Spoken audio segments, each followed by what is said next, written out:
Hello welcome you all. आज है 8 मई और आप सभी के लाए हैं फिर से एक इम्पॉर्टेंट वीडियो।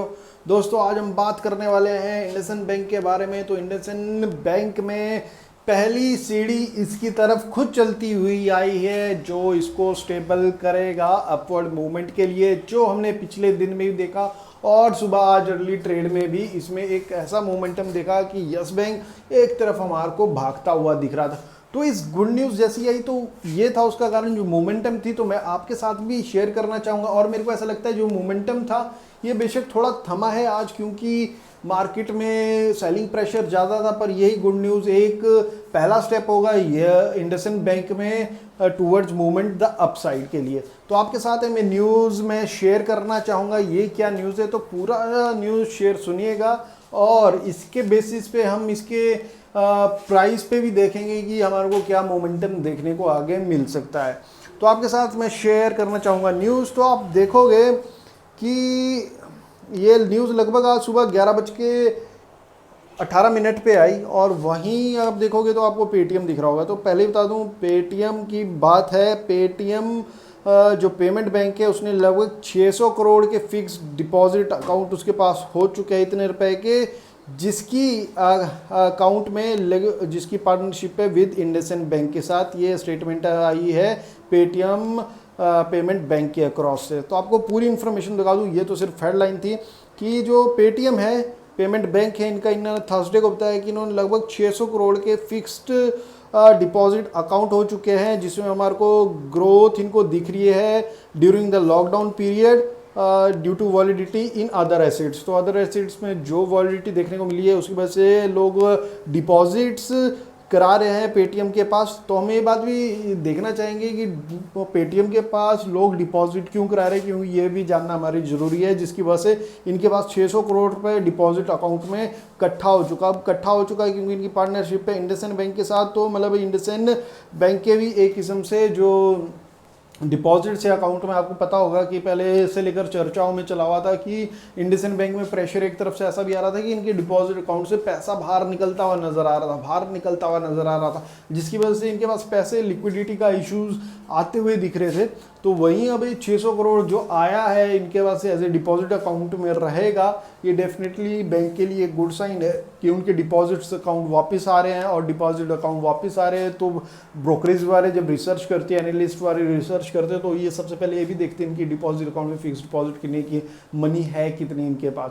तो ये ब्रोकरेजेस के व्यू में भी पैदा करेगा, अगर ब्रोकरेज के व्यू में पैदा करेगा, जो इंस्टीट्यूशंस है उनके मन में भी इसकी तरफ थोड़ा मतलब कि मोमेंटम चेंज करेगा।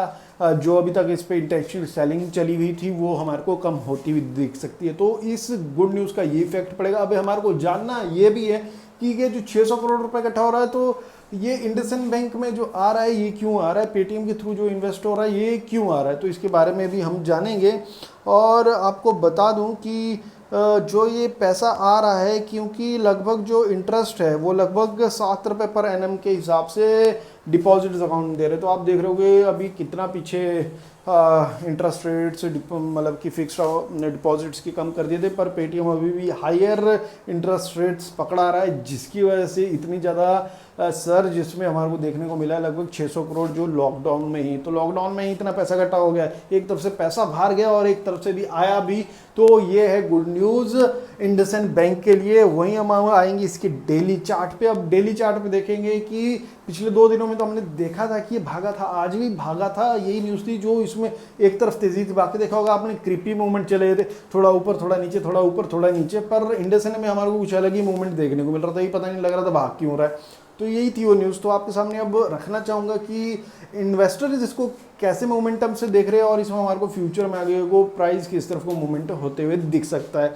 तो हम आ चुके हैं वनडे के चार्ट में, जहाँ आप देखोगे ये लगभग इसी साल 1591 पे ट्रेड कर रहा था लगभग जैन में, और उसके बाद भाई साहब गिरावट होती है कोई भाई, पर इसमें तो इतनी ज़्यादा गिरावट हुई ना कि बिलीव ही नहीं हुआ मेरे को, कि मैंने कभी सोचा भी नहीं था कि इंडसइंड में इतनी बड़ी गिरावट आएगी। हाँ मैं कहा आएगी 100-200 रुपये 300 रुपये, पर भाई साहब इसमें तो ऐसी गिरावट आई, एक तरफ ऐसी गिरावट आई रुका ही नहीं, वहीं ये लगभग पहुंच चुका था, लगभग 250 के नीचे पहुंच गया था मेरे ख्याल से 235 के आसपास इसने अपना लो बनाया था।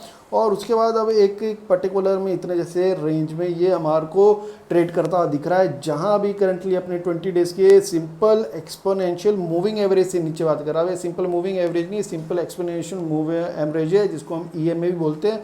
तो 20 डेज़ का EMA 439 पे है और 50 डेज़ का 1612 पे, और वहीं 100 डेज़ का 850 और 200 डेज़ का 1090 पे। तो सारे सिंपल मूविंग एक्सपोनेंशियल EMA बहुत ही ऊपर ट्रेड कर रहे हैं और ये अभी भी कंटिन्यू अपने 20 डेज़ के नीचे काम कर रहा है। मतलब वीकनेस इन प्राइस स्ट्रेंथ लौट के नहीं आ रही है, जहां मैक्सिमम शेयर अपने 20 डेज़ के EMA के ऊपर हमारे को निकलते हुए दिख चुके हैं, कई तो लगभग 50 के आसपास पहुंच चुके हैं। तो इंडसइंड बैंक में हमारे को रिकवरी उतनी तेज़ नहीं दिख रही है। वहीं कर इसकी ट्रेंड की बात, तो आप देखोगे अपर ट्रेंड में इसने बहुत बड़ी ट्राई कर लिया, 1 2 3 4 5 6 लगभग, आज भी ये वहाँ को गया था पर पूरा पहुँच नहीं पाया। तो लगभग 6 ट्रेडिंग सेशन में अगर आप देखोगे ना, 498 का जो प्राइस है इसके पास इसको रेजिस्टेंस देखने को मिल रहा है। ये जब भी जाता है, चाहे निफ्टी अप हो चाहे लो, निफ्टी चाहे जितना तेज़ हो, पर ये जब ऊपर हो जाता है ना, तो इसके बाद सेलिंग प्रेशर आ ही जाता है, ये मोमेंटम ही चेंज हो जाता है। आप देखोगे ना इसके वॉल्यूम्स देखोगे तो पहले बाइंग साइड में वॉल्यूम्स होते हैं, फिर जैसे जैसे 489 के आसपास पहुंचता है, एक जोन है वहाँ पे सप्लाई जोन, मतलब जो लगभग 10 से 15 रुपए के बीच में है, और वहाँ इस पर सेलिंग प्रेशर आ जाता है। वहाँ भी इसमें सेलिंग प्रेशर ऐसा था, मोमेंटम ही चेंज हो जाता है, एकदम से फिर हटना स्टार्ट होता था, जैसे आज हमारे को भी देखने को मिला। पहले इसमें अच्छी खासी बढ़त, सुबह के अर्ली ट्रेड में हमारे को अच्छी खासी बढ़त, एक तरफ भागता हुआ जा रहा था, और जब भागा भागा भागा और नीचे भी आ गया। और नीचे की हम लेवल की बात करेंगे कि इसको अभी सपोर्ट का मिलता हुआ दिख रहा है। तो मैं ला चुका हूँ आपको पाइवट टेबल पे, वन डे के ही चार्ट में आप देखोगे 423 जो लाइन है, ये पाइवट की लाइन है। तो इस पर अगर आप देखोगे 1 2 3 4 5 ट्रेडिंग सेशन में, पिछले 5 ट्रेडिंग सेशन में जहाँ हमारे को निफ्टी में उठक बैठक काफ़ी देखने को मिली है, मतलब बड़ा भी है घटा भी है, ज़ोरदार से घटा भी है। वहाँ देखोगे ना आप, इसमें लगभग ये जो 423 का 40 पैसे का जो ये है लेवल, इसको ये तोड़ नहीं पा रहा है नीचे को। अगर आप देखोगे तो मतलब ऐसा लग रहा है कहीं ना कहीं अपना यहाँ पे ये बेस बनाता हुआ नज़र आ रहा है, स्ट्रॉन्ग बेस, मतलब कि इसके नीचे इसके पास कोई ऐसे इंस्टीट्यूशन या ऐसे स्ट्रॉन्ग बायर बैठे हैं जिनको ये 423 रुपये का भाव अट्रैक्टिव लग रहा है, और ये इस भाव पे इसको लगातार बाइंग किए जा रहे हैं। मतलब जितना मर्जी सेलिंग प्रेशर पड़ जाए, अगर आप इसको 489 के ऊपर भी नहीं जाने दे रहे हैं, तो हम इस प्राइस के नीचे भी नहीं जाने देंगे, क्योंकि हमारे को ये फेयर प्राइस लग रहा है। जो भी इंस्टीट्यूशंस है, जो भी बायर है, बड़ा बायर है, क्योंकि लगातार उसने इन ट्रेडिंग सेशन में, पिछले 5 ट्रेडिंग सेशन में इस प्राइस पे इसको बहुत ज़्यादा रजिस्ट किया है। मतलब हम एक किस्म से बोल सकते हैं कि इंडसइंड बैंक अपना बॉटम बनाता हुआ यहाँ पे दिख रहा है। तो ये इसके लिए क्रिटिकल लेवल है 423। अगर कुछ ये कब तक संभाल पाएगा, ये इन्वेस्टर्स जो भी इसको 423 पे बाय कर रहे हैं, ये कब तक संभालेंगे, ये भी डिपेंड करता है। और अपर लेवल पे जो बेच रहे हैं 489 के पहले ही बेच देते हैं वो, तो वहाँ पे कौन सेलर है, वो कब तक गिव अप कर देते हैं, या अपनी वो 489 पे जितने भी उन्होंने ट्रेड लगा के रखी है क्वांटिटीज़, कि हम जब भी यहाँ पे प्राइस आएगा तो इसको बेच देंगे। तब होता कैसे है ना, मैं आपको एक बता देता हूँ। 489 पे वो सेल कर रहे हैं, लगातार सेल कर रहे हैं। उन्होंने क्या किया, वहाँ पे सेलिंग ऑर्डर छोड़ दिया, मैं इतनी क्वांटिटी इस बैंक से बाहर निकालूंगा, मैंने जो बाई की है लोअर प्राइस पे मैं इस पे निकालूंगा, मेरे को लगता है ये इसका फेयर वैल्यू है, मैं इतना इसमें प्रॉफिट बुक करके चलूंगा, इसके ऊपर इसका जाना मुश्किल है। तो वहाँ पे वो ऑर्डर लगा के रखता है, जितने नीचे से ऑर्डर आते हैं वो बिकते रहते। फिर एक टाइम क्या होता है, डिमांड आनी बंद हो जाती है कि वहाँ उससे प्राइस ऊपर ही नहीं जा रहा होता। फिर वो क्या देखते हैं बड़े बायर्स कि जो भी इंस्टीट्यूशन वाले होते हैं 489 के आसपास, कि भाई अब इस शेयर में यहाँ पे तो कोई इसके ऊपर कोई प्रेशर ही नहीं डाल रहा है, इस प्राइस के ऊपर ये जा ही नहीं रहा है, तो अब इसमें क्या करें, हम ऐसा करते हैं शॉर्ट करते हैं तो शॉर्ट में प्रॉफिट कमा लेंगे हम, हमारे को तो प्रॉफिट से मतलब है। तो क्योंकि यहाँ कोई ऐसा ग्रोथ ही नहीं है, ऐसी कोई फर्म ही नहीं है जो इस प्राइस पे इंटरेस्टेड है इसको लगातार खरीदने में, कि इससे ऊपर जा ही नहीं रहा है हमारे ऑर्डर कंप्लीट, तो वहाँ पे वो शॉर्ट कर देते हैं, और शॉर्ट करते हैं उसको नीचे ले आते हैं, नीचे ला के अपना प्रॉफिट बुक करते हैं, और नीचे देखते हैं इससे नीचे जा नहीं रहा है क्योंकि यहाँ बाहर बैठा है, तो यहाँ पे भी वो गिव अप कर देते हैं। तो इसी तरह इसमें कुछ हमारे को ट्रेडिंग देखने को मिल रही है। अगर ऊपर का लेवल हमारे को टूटता हुआ दिख सकता है तो ये पहला जो इसमें हमारे को रेजिस्टेंस देखने को मिलेगा वो 536 की तरफ होगा। तो मुझे लगता है कि अगर ऊपरले ट्रेंड पे हमारे को अगले दिन मंडे को अगर निफ्टी में तेज़ी रहती है और ये जो न्यूज़ है ये as a positive mindset investor जो 423 पे खरीद रहा है उसको और ज़्यादा पॉजिटिव लगती है, तो ये इस लेवल को तोड़ने की कोशिश करेगा और हमारे को अपवर्ड मूवमेंट यहाँ देखने को मिल सकता है। जो ये ट्रेडिंग है ना, ये यहाँ पे ब्रेकआउट जब देखने को मिलेगा इसके ऊपर जाएगा तो हमारे को ये प्राइस टच नज़र होते हुए डेफिनेटली आने वाला है।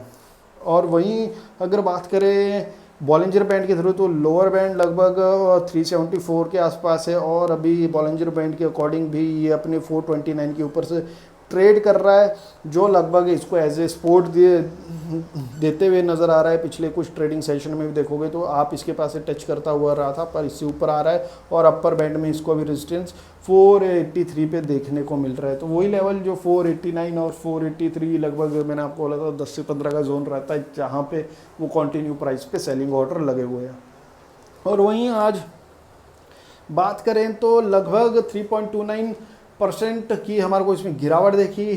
शुरुआत में काफ़ी ऊपर था और वहीं देखोगे डिलीवरीज मात्र 6%, मतलब हायर प्राइस पे कोई डिलीवरीज लेता हुआ नज़र नहीं आ रहा है। निचले ही लेवल पे डिलीवरीज हो रही है, वो भी 6% कहाँ जैसे कोई पता नहीं, बहुत ही कम डिलीवरीज देखने को मिल रही है। मतलब कि इसमें दिख रहा है कि इंट्राडे के मज़े ले रहे हैं लोग, क्योंकि मोमेंटम बहुत है, बहुत ऊपर जा रहा है, बहुत नीचे आ रहा है, तो कहीं ना कहीं प्रॉफिट तो बनता हुआ सबका नज़र आ रहा है इस शेयर में।